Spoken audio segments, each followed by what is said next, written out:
नमस्कार दोस्तों, मैं डॉक्टर अंजलि जैन, एक गायनी कैंसर सर्जन। और आज मैं आपसे एक बहुत महत्वपूर्ण विषय के बारे में बात करना चाहूँगी। तो आज हम बात करेंगे कीमोपोर्ट के बारे में।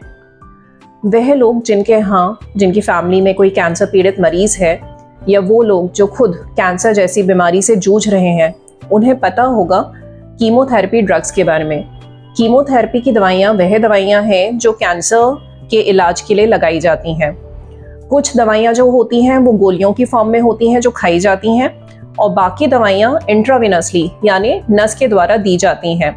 और इन कीमोथेरेपी ड्रग्स की जो होती हैं मल्टीपल साइकिल्स चलती हैं, यानी कुछ हफ्तों या कुछ महीनों के ड्यूरेशन के दौरान ये जो दवाइयाँ हैं वो लगाई जाती हैं। इससे क्या होता है कि बार बार एक तो मरीज को जो होता है नस में दवाई लगाई जाती है, तो समय के साथ जो नसें होती हैं वो काली पड़ जाती हैं और ख़राब हो जाती हैं, यानी कि कुछ टाइम बाद उन नसों को हम फिर से दवाई लगाने के लिए इस्तेमाल नहीं कर सकते हैं। तो यहीं पर ही रोल आता है कीमोपोर्ट का। कीमोपोर्ट क्या है? कीमोपोर्ट एक ऐसा यंत्र है, एक ऐसी डिवाइस है जिसके द्वारा हम मरीज को जो बार बार सुई लगाने का दर्द है उससे निवारण दिला सकते हैं। और दूसरा, यह डिवाइस, यह यंत्र जो है, इसके द्वारा जो दवाइयाँ हैं वो सीधे हम लोग जो हार्ट की तरफ जाती हुई बड़ी नसें हैं उनमें दे सकते हैं। तो इससे क्या होता है कि एक तो मरीज को जो है बार बार सुई चुभने का दर्द जो होता है वो नहीं सहना पड़ता है, और दूसरी चीज़ जो है, जो नसें होती हैं हाथ की, वो टाइम के साथ खराब नहीं होती हैं। कीमोपोर्ट लगाया कैसे जाता है? तो कीमोपोर्ट को आपके डॉक्टर लोकल एनेस्थीसिया में, यानी जहाँ पर इस डिवाइस को लगाना है वहाँ की स्किन को, वहाँ की चमड़ी को एक सुई लगा के सुन करके आराम से लोकल एनेस्थीसिया में लगा सकते हैं। तो कीमोपोर्ट के क्या फ़ायदे हैं? सबसे पहली बात, कीमोपोर्ट इंसर्शन एक बहुत ही सेफ प्रोसीजर है। इस प्रोसीजर को करने के 3 से 4 घंटे बाद हम मरीज़ को अस्पताल से छुट्टी कर सकते हैं।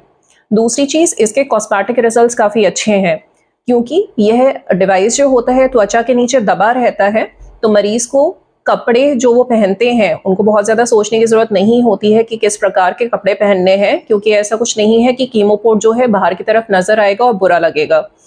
बाकी मरीज़ को अपनी जीवन शैली में भी ऐसे कुछ खास बदलाव करने की ज़रूरत नहीं पड़ती है, वो आराम से नहा सकते हैं।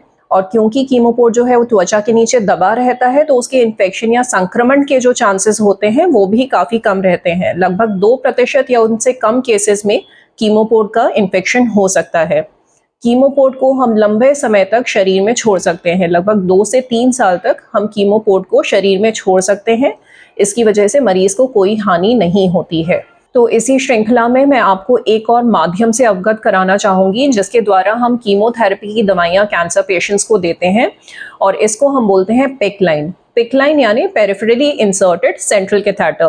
पेरिफेरली इंसर्टेड यानी कि ये जो है हाथ की नसों के द्वारा जो है इंसर्ट किया जाता है, और सेंट्रल कैथेटर क्योंकि ये भी कीमोपोर्ट की तरह ही जो बड़ी नसें होती हैं जो हार्ट की तरफ जा रही हैं उनमें डायरेक्टली कीमोथेरेपी ड्रग्स जो हैं वो एडमिनिस्टर करने में हेल्प करता है। तो पिकलाइन और कीमोपोर्ट में क्या अंतर है?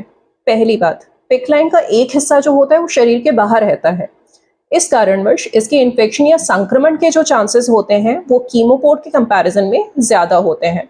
दूसरी चीज़, जो इसका हिस्सा बाहर रहता है उसके आसपास की जो स्किन होती है उसको आपको रेगुलरली साफ रखना होता है, और इस लाइन को रेगुलरली फ्लश करना होता है, जिससे कि टाइम के साथ ये ब्लॉक ना हो जाए। मरीज़ अगर नहाते हैं तो नहाते वक्त उनको इस वाले हिस्से को जो होता है कवर करना होता है, क्योंकि ये हिस्सा हमें गीला नहीं करना है।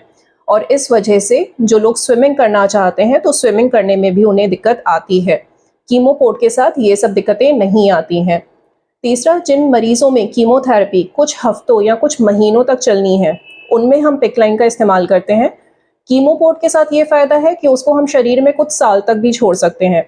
तो जिन मरीजों में बीमारी अगर वापस भी आती है तो उसी कीमोपोर्ट को हम वापस कीमोथेरेपी देने के लिए इस्तेमाल कर सकते हैं। तो जागरूक रहें, स्वस्थ रहें। धन्यवाद।